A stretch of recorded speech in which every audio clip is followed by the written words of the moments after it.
right. Well, listen, Kaylee Leisure. And just what a pleasure it is to have you here, Kaylee. Thank you very much. For those of you that are listening, this is one of our first podcasts for Koru Education. Thank you for joining us and taking the time out to listen today. And I'd like to introduce Kaylee. She'll tell you a little bit about what she's doing. But Kaylee is someone that I've actually seen in the classroom working with children, doing amazing stuff. And she was one of my sort of first people that I thought of when I was looking to involve that kind of teacher voice in thinking about how children actually engage with what's going on in their classrooms. So I'm going to hand over for a little bit of an introduction from Kaylee and what she's doing now, and then we'll go with some questions. Sounds good to me. So I'm Kaylee. Kaylee, I pronounce it leisure, which I know is wrong based on my accent, but because it is my husband's name, I have to pronounce it how he does. And he's American. So Kaylee Leisure over Kaylee Leisure. But I do think, leisure just sounds so lovely. How do you deal with the spelling conundrum between the pair of you then? It's spelt the same. Yeah, but I mean generally, we live in a multilingual world where Pat writes in American English, I write in British English. Sometimes we don't understand what each other are saying. It's life. It's the same language but very different a lot of the time. Right. Wow. And I think we're both meeting somewhere in the middle. We're both flattening out. I very much recognize that I've picked up a number of Americanisms, and he really has picked up quite a number of Britishisms. So we're flattening out. We're meeting in the middle. It's all good. Well, there we go. You're clearly a better person than I am, Mrs. Leisure. Mrs. Leisure, absolutely. So, Kaylee Leisure, now of leisurely literature. As you said, Chris, I'm a teacher. I've always been a teacher. I trained straight out of secondary school to be a primary school teacher, and that has been my life. I've got 14 years teaching experience, which gives you a clue as to how old I am. And that kind of experience goes across, at this point, most of Europe. I've taught in England, Italy, France, and the Czech Republic, which is where I'm now based.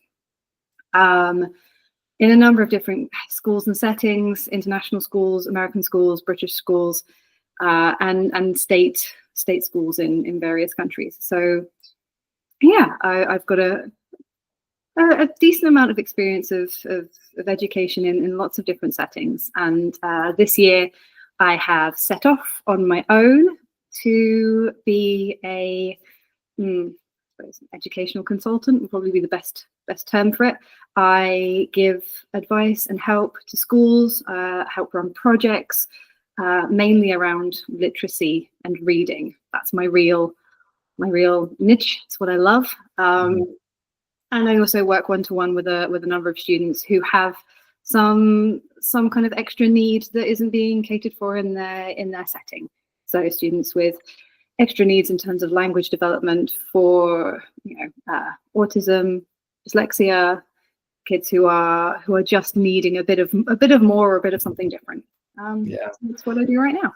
So can I ask what drew you out of the classroom and into the consultancy? Because occasionally teachers view consultants not always in the best light. How rude. Kind of happenstance, I suppose. I'd moved out of the international school that I was working for in Brno and into a state school, and I very much enjoyed my time there teaching English as a kind of additional language. But it's not where my skills really lie. I love it. I love being in the classroom. I love being with kids. I can teach pretty much anywhere, pretty much anything, but there wasn't really enough literature involved for me, and I couldn't change enough from the ground up. So I've kind of stepped out to hope to use a lot of my skills and my knowledge to help make bigger changes, because there are things that do need to change, and one teacher in one school can only do so much. Whereas if you're floating around, the whole of the Czech Republic, then you can do a little bit more and get good stuff out to more people, more children, which is important. I mean, I speak as a consultant myself, so I appreciate that. And Yeah. I think it's good to hold on to that notion of making a difference still being your primary motivation. And I think sometimes it's easy for others outside of the work we do, particularly, to lose sight of that. So fantastic. We're here really to talk about literacy. And this is interesting because we're doing a strand of podcasts on literacy. And I myself have I guested on Educational Leaders with Shane Leaning, talking about schools reframing their literacy strategy. So I offered up a slightly different perspective, perhaps, on this very thing. And it's something that's very widely talked about. I'm really interested in an age where we have voice type, AI that can synthesize your writing. It can read the stuff that's on the page out loud to you. There's all sorts of other media around there that you can access. I'm interested to know whether literacy itself is still important, and I'm guessing that you think it is, and why it is as important as it is. So I think part of the reason we keep having these conversations again and again and again is because we keep taking these subjects like literacy, like math, in isolation, and they're not in isolation. We're looking for a whole child, a whole person, more than just what is a reading score or spelling score or a math score, or whatever it might be. And we know, because we have studied it. Well, I haven't studied it. I'm a teacher. What do I know? The academics have studied it. The neuroscientists have studied it. We know that reading specifically, and by that I do mean a whole reading approach. So that is also audiobooks. That is storytelling orally. That's not just reading little squiggly lines on the page in whatever language you're reading them. We're talking about the whole burrito here. It has huge implications for the whole child and for a whole person. You know, it has implications for language. It has implications for memory. People who read more don't go into cognitive decline in later years in the same way. It staves off dementia. We're talking about your visualization and your creative cognitive abilities. People who read have better visualization inside their brains. Amazing, just from the squiggly lines and from the storytelling and the oracy. We also know that reading 6 minutes a day can reduce your stress by 68%. That's insane in my brain. Like, and we live in a world that is full to the brim of stressors. And 6 minutes a day, you can bring that down. That's easier than going for a run, crikey. Absolutely, I fully subscribe to this approach. Like, there's lots of things that we need to do for all of those things, but it's more than just what it's appearing to be in school. And I think that's part of the reason why I'm so passionate about it, is because I want to educate whole people, and literacy reading is a huge part of that. Excellent. I like that idea that it feeds into the wider person, the whole person, and it makes my heart sing to hear you talking about the wider concept of literacy, going beyond the simply the sort of reading texts from books, and that's an area that we've struggled with a little bit in our family, for one reason or another. So that's lovely to hear. Okay. So let's talk a little bit about reading for pleasure. That's one of the things that sort of was mentioned there. You know, we can talk about all of the sort of technical outcomes from reading, but you know, if you're going to start to make something work, really, reading for pleasure is probably the starting point. Tell me a little bit about what we mean by reading for pleasure. So it's quite tricky to define, actually. And in many ways, it's not. Reading for pleasure is the reading that you choose to do, right? And that is, as an adult, quite easy to define, and as a child, quite hard. And I think that's often because we have, in many senses, much greater expectations on children than we do on adults. We expect them to sit and be focused for an immense amount of time in subjects that they have no interest in. And we expect them to read outside of school, despite the fact that they've spent 6 hours under our control. We have huge expectations. And so reading for pleasure is really this idea of, it is the reading that you do because you choose to do it. That would be my nutshell answer. Okay. Just a question around that. You mentioned about the expectations. Can those expectations ever be damaging, and what might that damage look like? I think we often do quite a bit of damage, because we do expect more of kids than we do of adults. I know a huge number of adults who can't sit down for more than 20 minutes. Who just can't. And yet we expect that of kids regularly.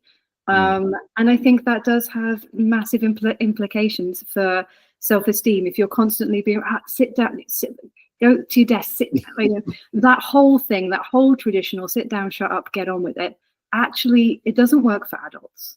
And reading for pleasure, as just an example, we know that reading for pleasure is in crisis with kids because it gets studied. We also know that reading for pleasure in adults is in crisis because it gets studied. 50% of adults don't read regularly. And then we expect more of children because we're like, oh no, like they must be reading outside of school. Already we dictate so much of what they have to do in their time. And we also expect to be able to dictate their free time. So it can be very damaging. I think a lot of the expectations that we have chip away at what makes children, especially in, I'm going to call it a traditional industrial model of education. And I mean that in the whole, batch education. We have 30 kids in a class. We have to get from A to B like a factory, like Sir Ken Robinson was talking about, 15 years ago. We still subscribe to that in the UK, USA, in lots of other countries. Whereas in other systems, Montessori, Steiner, Reggio Emilio, things are different. So, that's interesting, that difference. So you've worked in different countries around the world. We worked together in Italy, obviously. I'm curious as to what differences you've seen culturally. Not so much in schools, because the staff are kind of international, expat staff quite often, but particularly from parents in that attitude towards reading for pleasure, particularly. What differences have you seen?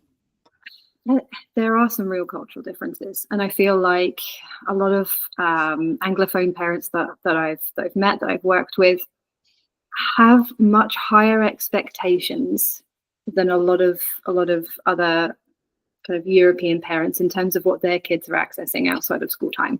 So there was a huge, when I worked in France, it was a beautiful school, loved it, one of my favorite places to work.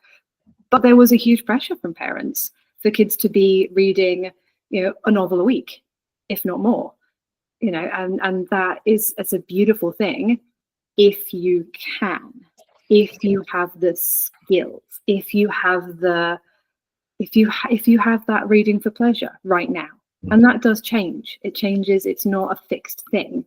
Whereas a lot of the other parents that I met were quite happy for their kids to read comics, to read books they've already read before, to reread, series is like, I don't know. There was one series we had a huge box of like fairy stories or whatever. They're different fairies. Holly the Christmas fairy, and Pinky the pink fairy. The type that usually makes kind of teachers like me go, oh, like it's just not great literature, and it's for pleasure. Yeah, fun. It doesn't matter if they all follow the same formulaic kind of plan. I think our parents wanted our kids to move on from picture books far too early and away from graphic novels far too soon. And when you put that pressure on anyone, it's not fun anymore, and therefore it's not for pleasure. So how do you educate parents, or possibly even just draw that line for them to highlight when being ambitious for your child becomes something a little darker and a little more damaging? That's an interesting question. I follow a number of amazing educators on Instagram, and I'm going to probably badly quote her right now, Jen Foster. She's amazing. And she always champions connection over correction. Yeah. So my question would be to a parent, why? Like what's the purpose? What are you trying to do? Why are you trying to shift them away? What's your thinking? Because often they'd be like, oh well, it's bad. It's you know, it's bad literature. It's not very good for them. It's not developing. It's not stretching. It's not striving. My response would often be, is that what you want from like doing something for fun? Like if every time I went out for a jog, somebody was stood there at my front door with a stopwatch going, right, you've got to beat your time on, you know, you've got to do this. Don't stop and look at that bird. Go, go, go, go, go. I'd hate it. I'd absolutely hate it. And that's not what pleasure is. And it doesn't build pleasure if you're constantly striving. It is important to have high expectations. And that is my job in the classroom, is to build those connections, to make sure we're getting, you know, those books at the right level of zone of proximal development, where it's just on the edge and we're stretching, we're finding out stuff.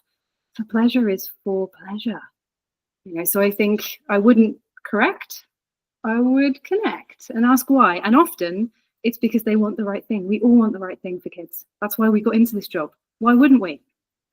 We just look at it slightly differently. I love that. And the people that I work with closely all cite that connection thing, albeit in very different circumstances. I was at an AI conference just yesterday, and it was all about whether AI was going to replace teachers. And it was like, no, because AI can't connect with people, and you need that connection. And, you know, that space between teacher and pupil is where the magic really happens, I think. So I love that idea. Can I ask you, who was that? Jen Foster that you quoted? Yes, it is. Yeah. Great stuff. Okay, well, some amazing things in there about that kind of different cultural perspective. I'd like to move on to dyslexia and inclusive literacy, if I may. Of course. Big topic. That's very close to my heart, and you've listened to my podcast and so forth, and I speak about this occasionally at events, so I am quite interested to hear what you think. What's the sort of view around dyslexia? And there are some schools of thought that say dyslexia doesn't exist. There are some schools of thought that say dyslexia is quite different to how we interpret it as it is. And there are some schools of thought that buy into perhaps a simplified model of dyslexia so that they can manage it in a day-to-day setting. I'm kind of curious as to how that view, where those views fall internationally, particularly where you are now, but perhaps where you've been elsewhere, and maybe in that kind of American UK contrast as well. Are they viewed in the same sort of way? This is really interesting, and I feel like I should add a quick, like, I don't know, caveat, is that the right word? I should add a quick word of warning here. I am one teacher in one setting who does have really strong opinions on this, partly because I am dyslexic, so I have a personal connection with how my schooling was, how I teach, how I view things, the research that I have done.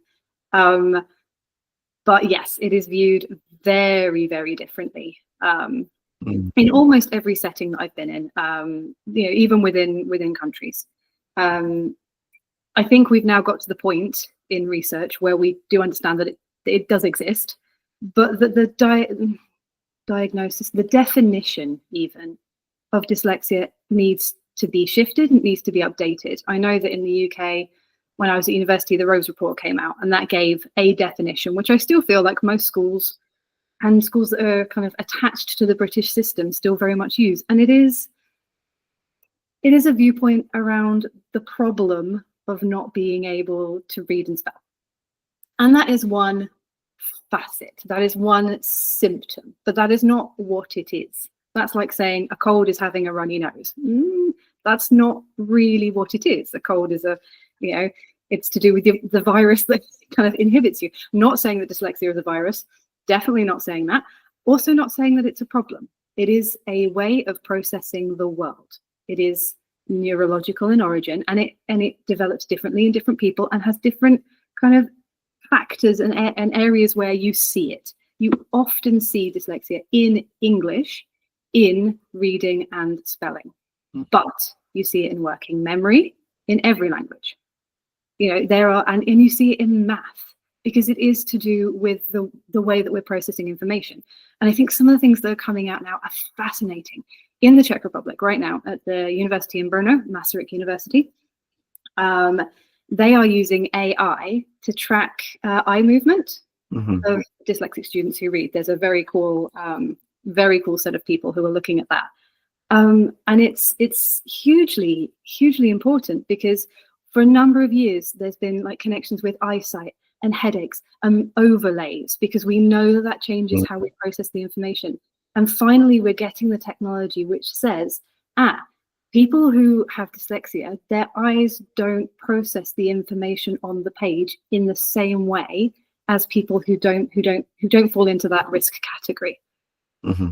It is not the inability to spell. It is not, people who might reverse letters. It's a whole processing system, and things are changing slowly, so slowly. But in my kind of lifetime since I was at school, things have improved, and they will continue to improve in terms of diagnosis and I don't want to use the word treatment. That's not the right word in my head, but like aid, help, coping strategies and training. Because if you can identify that somebody's eyes are not tracking from left to right as they're reading, they're actually doing a lot of looping around trying to grapple with the squiggly lines on the page, you can do things to help aid that process.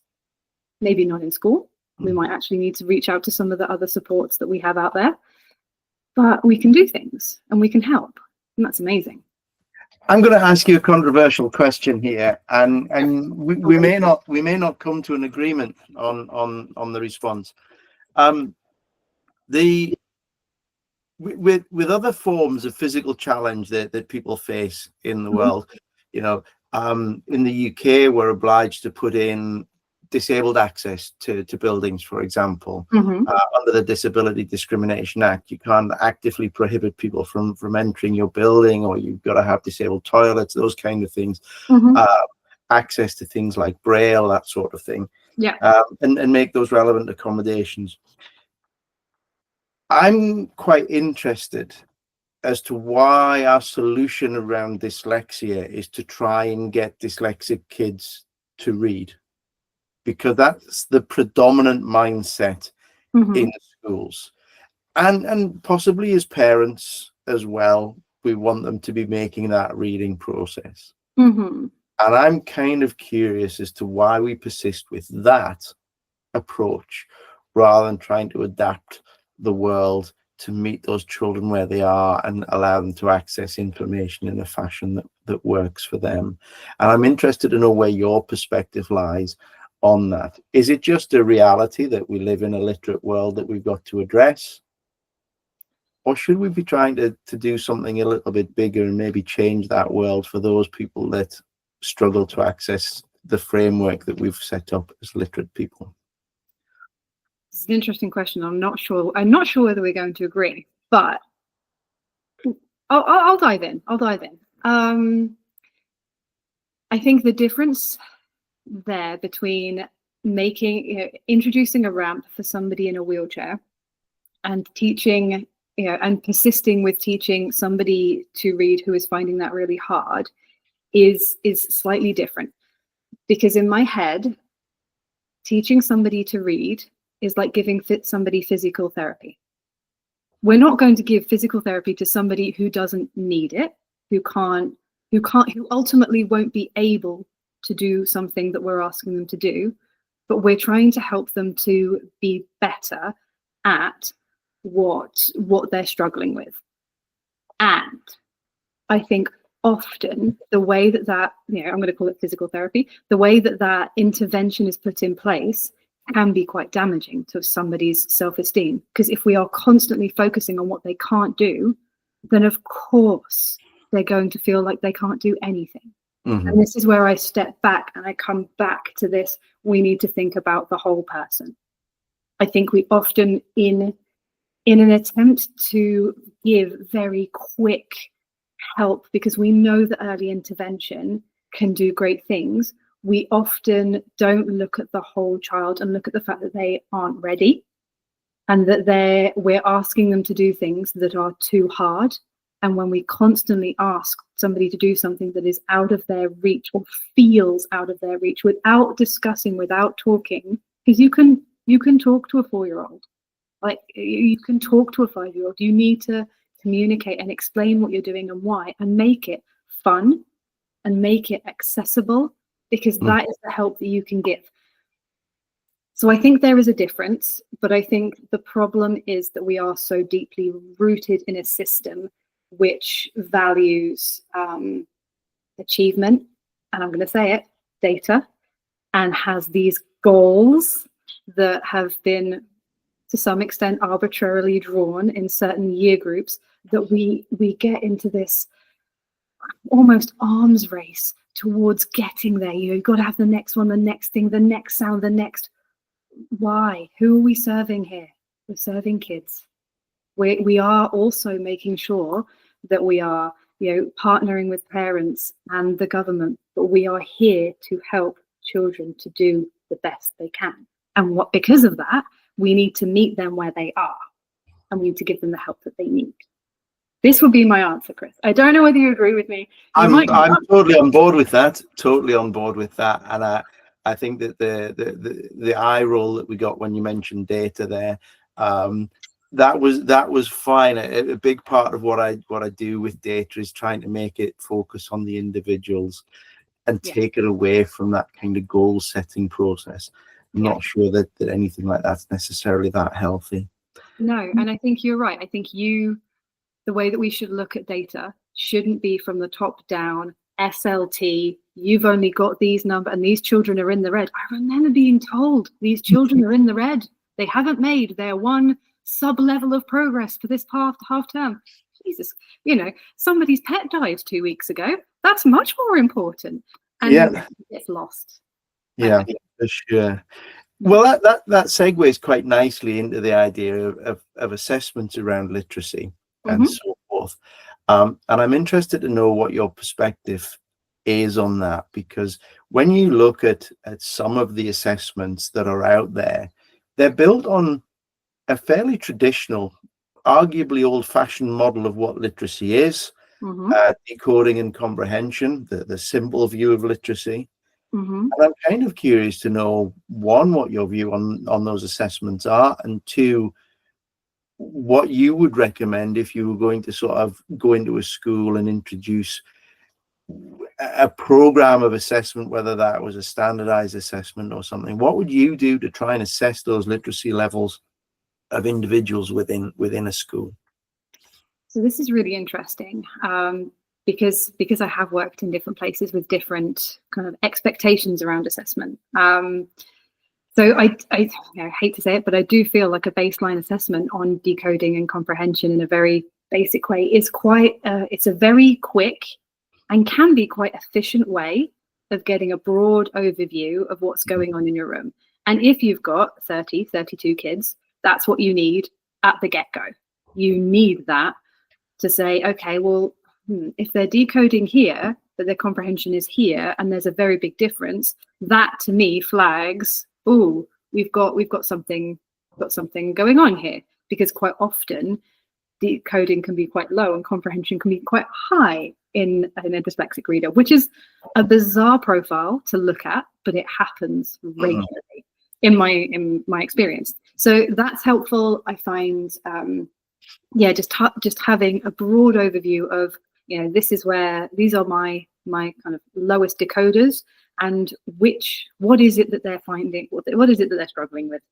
That is quite helpful. So you're comfortable sacrificing a little bit of the depth that we know goes into literacy that's possibly not reflected in some of those more old-fashioned assessments, in order to cover the ground that you need to as a teacher. And there's a reality there. You've got bandwidth, timetable, all of those kind of things. And you feel that's a worthy sacrifice to make in the get-go. At the get-go, at the beginning of the year, to make ground, especially in the English system where you change teachers every year, which is not the way that it's done in a lot of schools in Europe, I have to say. A lot of schools have this cyclical system where teachers stay with their students for a number of years. So you don't need a baseline assessment in September because you know where they were a month and a half ago.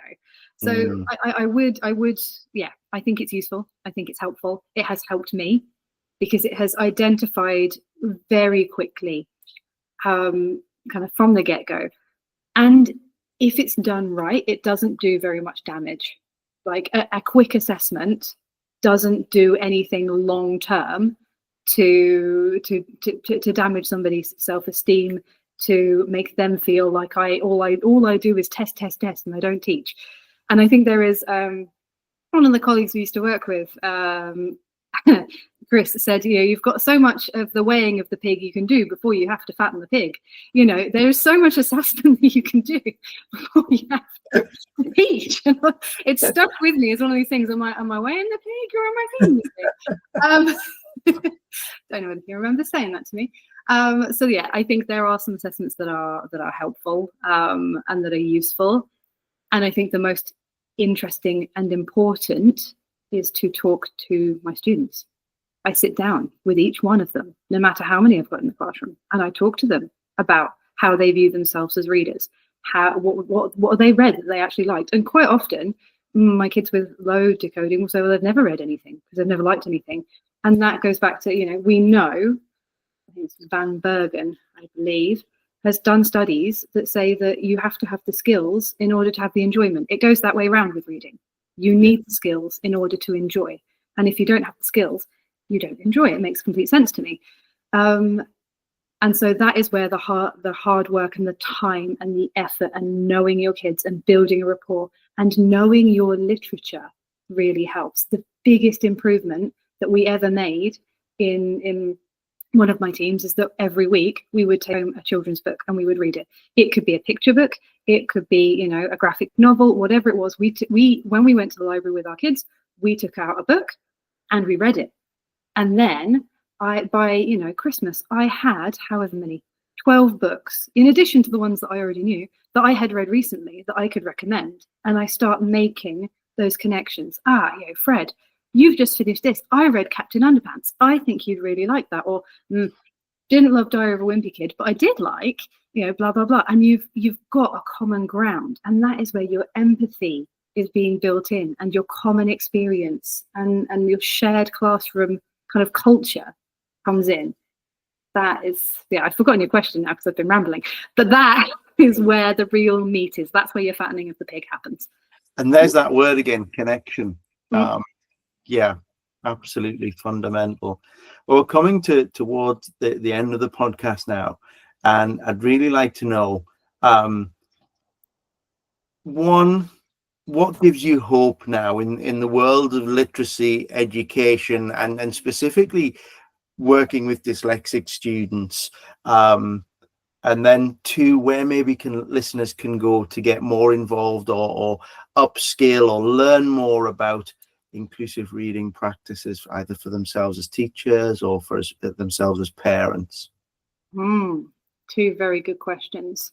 I'm going to answer the second one first, and then I might get you to repeat the first one because I've already forgotten it.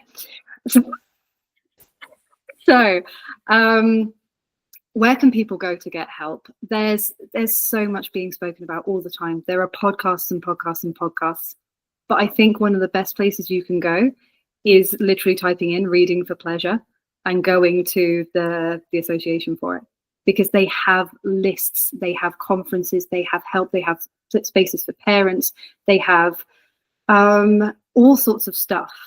I can send you, I don't know if we can put a little link in somewhere afterwards. There'll be show notes to go with this, and ideally we'll have those references on those show notes.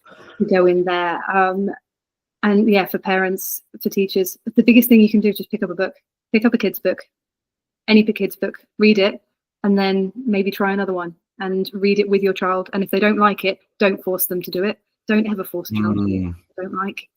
And if you don't have time to sit and pick up a book, put an audio book on and then talk about it, because that's where the connection happens. Audiobooks are amazing, such a cool tool in the car, in the kitchen when you're cooking dinner. But then you do have to talk about the chapter that you've just listened to and what just happened and what do you think. That would be my answer to your second question. And Chris, I'm going to get you to repeat the first question because I've already lost it. What gives you hope now in the world of literacy and education, and particularly education of those struggling with dyslexia in one shape or another? This might just be because Patrick, my husband's an academic, but I have hope because people are studying stuff. People are finding out more day on day on day.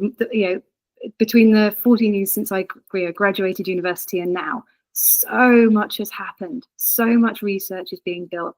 And because we have AI and because we have the internet, that information is so readily available. And we're so connected to the countries around us, more so than I feel like we've ever been, in that we can take good practice and we can get hold of it.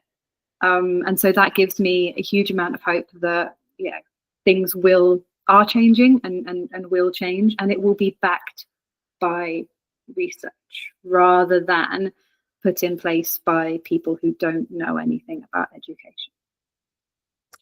I love that. What a lovely note to finish on.